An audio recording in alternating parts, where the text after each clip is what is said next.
వీక్షకులందరికీ నమస్కారం.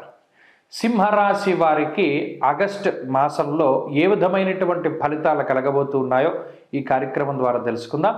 ముఖ్యంగా ఈ రాశి వారికి ఉండేటువంటి గ్రహస్థితిని కనుక పరిశీలన చేస్తే గత మాసంతో పోల్చుకుంటే ఈ మాసం కొంత మెరుగైనటువంటి మాసంగానే చెప్పుకోవచ్చును. కారణం ఏంటి అంటే గత మాసంలో అనుకూలించేటువంటి గ్రహాల యొక్క సంఖ్య పూర్తిగా తక్కువ. ఒక్కొక్కసారి అది సున్నాకి కూడా చేరింది. మరి ఈ మాసంలో స్థిరంగా కొన్ని గ్రహాలు అనుకూలంగా ఉన్నాయి. అయితే 2.5 రోజులకోసారి యోగించేటువంటి చంద్రుడు, అలాగే శుక్రుడు ఈ మాసంలో పూర్తి స్థాయిలో ఈ రాశి వారికి అనుకూలంగా ఉన్నారు. దీనితో పాటుగా ఈ మాసంలోనే అంటే చివరిలో అయి ఉండొచ్చు, బహుశా 27వ తారీఖు దగ్గర నుండి కుజుని యొక్క బలం కూడా విపరీతంగా పెరగడం అనేటువంటిది మనం చూడవచ్చును. అయితే మిగతా గ్రహాలు అనగా ఇటు వ్యయరవి దోషము 16వ తారీఖు వరకు, ఆ తదుపరి జన్మరవి దోషము, వ్యయబుధుని దోషము, అష్టమరాహు దోషము, ఇవన్నీ కూడా కొంత ఇబ్బంది పెట్టినప్పటికీ మరలా సప్తమంలో వక్రించి ఉన్నటువంటి శనేశ్వరుడు కొంత మేరకు ఈ రాశి వారికి అనుకూలంగా ఉండబోతున్నారు. మొత్తం మీద గత మాసంతో పోలిస్తే అనుకూలించేటువంటి గ్రహాల యొక్క సంఖ్య పెరిగింది. అయితే ఈ ఫలితాలు రావడానికి మాత్రం కొంత ఆలస్యం అవుతుంది. వెంటనే ఈ ఫలితాలు ఇవి కూడా కనబడవు. కాబట్టి ఈ మాసం కూడా కొంత నిదానంగానే ముందుకు సాగుతూ ఉంటుంది. ప్రత్యేకించి ఆరోగ్యపరమైనటువంటి విషయాలలో కొద్దిపాటి సమస్యలు కనబడుతూ ఉన్నాయి.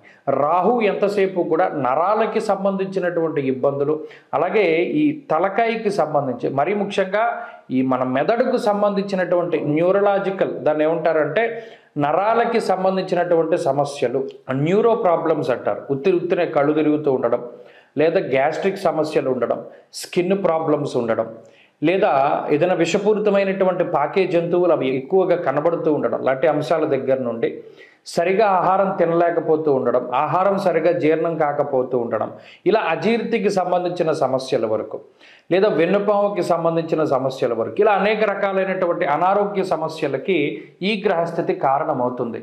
ప్రత్యేకించి ఆర్థికాభివృద్ధి మాత్రం ఈ మాసంలో ఉంటుంది. అంటే గత మాసంతో పోల్చుకుంటే ఈ మాసంలో కొంత ఆర్థికంగా ఉన్నతమైనటువంటి పరిస్థితి ఉండడానికి అవకాశం ఉంటుంది.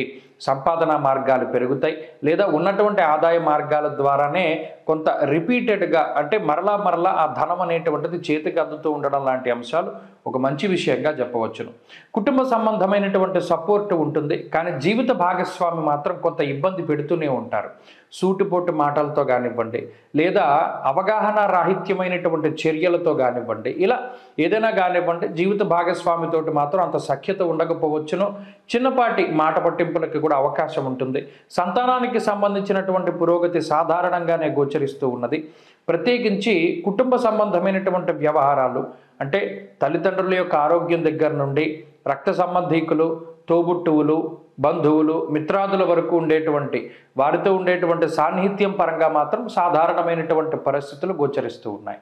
ఇక ఉద్యోగ వ్యాపారాలకి సంబంధించినటువంటి విషయాలను పరిశీలన చేస్తే ఉద్యోగ పరిస్థితులు కొంత మిశ్రమంగా ఉన్నాయి. ఎక్కువ సమయాన్ని ఉద్యోగానికి కేటాయించవలసినటువంటి పరిస్థితులు ఏర్పడతాయి. అయినప్పటికీ ఆ చేసేటువంటి పని మీద అంత శ్రద్ధ కనబరచలేకపోతూ ఉండడము, లేదా ఎంత కష్టపడ్డా కూడా తగినటువంటి ప్రతిఫలం రాకపోతూ ఉండడం లాంటివి కొంత బాధించడానికి అవకాశం ఉంటుంది.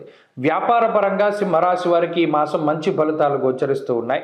వ్యాపార లాభం ఉంటుంది. వ్యాపారంలో ఉన్నతమైనటువంటి స్థాయికి చేరుకోగలుగుతారు. అలాగే విద్యార్థులకు, చదువరులకు ఈ మాసం మిశ్రమమైనటువంటి మాసము. ప్రత్యేకించి ఏకాగ్రత చాలా తక్కువగా ఉంటుంది. ఏదైనా ఒకటి చదువుదాం, ఒకటి రాద్దాం పరీక్ష అనుకునేటువంటి సమయానికి ఏదో ఒక అనారోగ్యం రావడము, లేదా ఏదైనా ఒక అనారోగ్యం కలుగుతుందేమో అనేటువంటి భయం కలగడము లాంటి వల్ల కొంత ఉత్సాహం అనేటువంటిది తక్కువగా ఉంటుంది. దానివల్ల కొంత ఇబ్బంది పడుతూ ఉంటారు. అయితే ఈ మాసంలో కూడా సింహరాశి వారికి ప్రయాణాలు అనేటువంటివి కొంత ఎక్కువగానే కనబడుతూ ఉన్నాయి. ప్రయాణాల వల్ల అలసిపోతూ ఉండడము, బంధుమిత్రాదులకి ధనాన్ని ఖర్చు పెడుతూ ఉండడము, స్థానచలనము కలగడం ఉద్యోగాల్లో, ఇవి ప్రధానంగా కనబడుతూ ఉన్నటువంటి విషయాలు.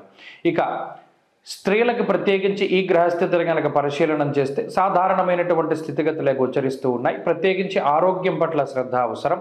గృహిణులు మరీ ముఖ్యంగా ఏదైనా ఒక నిర్ణయం తీసుకునేటప్పుడు ఖచ్చితంగా భర్త యొక్క అనుమతిని కానీ లేదా సలహాని కానీ పాటించాలి. అది చేయకపోతే మాత్రం ఇబ్బంది పడుతూ ఉంటారు. సప్తమంలో శని వక్రించి ఉన్నప్పుడు భర్త మీద ఎక్కువగా ఆధారపడుతూ ఉండడమే చాలా మంచిది. అంతేగాని మనం పక్కవారి మీద ఆధారపడుతున్నామే, లేదా భర్త మీద మనం ఆధారపడుతున్నామే, ఇది మనకి చిన్నతనం కదా అనేటువంటి ఆలోచన మాత్రం పెట్టుకోకండి. అలాగే ఈ ఉద్యోగ వ్యాపారాలు చేసేటువంటి స్త్రీలకు సైతం ఈ గ్రహస్థితి కొంత ఇబ్బంది పెడుతుంది. ముఖ్యంగా ఒత్తిడి అధికంగా ఉంటుంది. ఆరోగ్యం పట్ల శ్రద్ధ అవసరం. సింహరాశి వారు ఈ మాసంలో మరింత అనుకూలమైనటువంటి ఫలితాలని సాధించడానికై అటు సూర్యారాధన ప్రధానంగా చేయాలి. అలాగే వ్యయమందు బుద్ధుడు ఉన్నారు కాబట్టి ఆ బుద్ధి కుశలత కోసమని ఎక్కువగా విష్ణువు యొక్క ఆరాధన చేయాలి. కాబట్టి విష్ణు సహస్రనామ స్తోత్రాన్ని కుదిరినంత వరకు ప్రతిరోజు పారాయణ చేయడం, లేని పక్షంలో బుధవారం నాడు విష్ణు సహస్రనామ స్తోత్రాన్ని పారాయణ చేయడం, వైష్ణవ క్షేత్ర సందర్శనం చేస్తూ ఉండడం ద్వారా మంచి ఫలితాలని ఆర్జించగలుగుతారు. స్వస్తి. జూలై 16వ తారీఖు నుండి దక్షిణాయనం ప్రారంభమవుతుంది. దక్షిణాయనము అంటే ఏంటండి అంటే సూర్యుడు ఎప్పుడైతే పునర్వసు నక్షత్రము 4వ పాదంలోకి సంచారం చేస్తారో, కర్కాటక రాశిలోకి ఆయన ప్రవేశం చేస్తారు. ఆ రాశి ప్రవేశం లగాయతూ మరలా తిరిగి ఉత్తరాషాఢ 2వ పాదంలోకి మకర రాశిలోకి ప్రవేశించేటువంటి సమయం వరకు కూడా ఉండేటువంటి కాలాన్ని దక్షిణాయన కాలంగా చెప్తారు. దక్షిణాయనము అంటే దక్షిణ అయనము, మనకి రామ అయనము అంటే రాముడి యొక్క ప్రయాణం అని. అలాగే ఉత్తరాయణము దక్షిణాయనము అంటే సూర్యుడి యొక్క గమనాన్ని తెలియజేస్తాయి. మీరు గమనిస్తే ఇప్పుడు సూర్యుడి యొక్క ఇప్పుడు ప్రతిరోజు సూర్యుడు ఉదయించేటువంటి దిక్కును కనుక చూస్తే, అంటే మీరు ఇంటి దగ్గర ఉండి చక్కగా మీరు తూర్పు సింహద్వారం అయితే తూర్పు సింహద్వారం, లేదా ఏ సింహద్వారం అయినా తూర్పు వైపు ఉండేటువంటి ద్వారం దగ్గర నిలబడండి. ప్రతిరోజు ఉదయం సూర్యుడు ఏ దిక్కున ఉదయిస్తున్నాడో మీరు పరిశీలన చేయండి. ఈ దక్షిణాయనం ప్రారంభమయ్యే దగ్గర నుండి పూర్తయ్యేంత వరకు గనక మీరు పరిశీలన చేస్తే, తూర్పు ఇలా మీ ఎదురుగుండా ఉన్నట్టయితే సూర్యుడి యొక్క ఉదయించేటువంటి స్థితి మారుతూ ఉంటుంది. అంటే ఈ దక్షిణం వైపు ఆయన ప్రయాణం చేస్తాడు. భూమి యొక్క కదలిక మాదిరిగా ఉంటుంది. ఎప్పుడైతే మరలా ఉత్తరాయణం ప్రారంభమవుతుందో ఆయన మరలా ఉత్తరానికి వెళ్ళిపోతూ ఉంటాడు. ఈయన ఉత్సాహానికి కారకులు, ఆరోగ్యానికి కారకులు. అలాగే జీవితంలో మనం ఏది సాధించడానికైనా సరే రవిగ్రహం చాలా ముఖ్యం. గ్రహరాజు అయినటువంటి రవి ఆయన ప్రతికూలంగా ఉన్నప్పుడు ఆరోగ్యపరంగా కొన్ని చికాకుల్ని కలగజేస్తారు.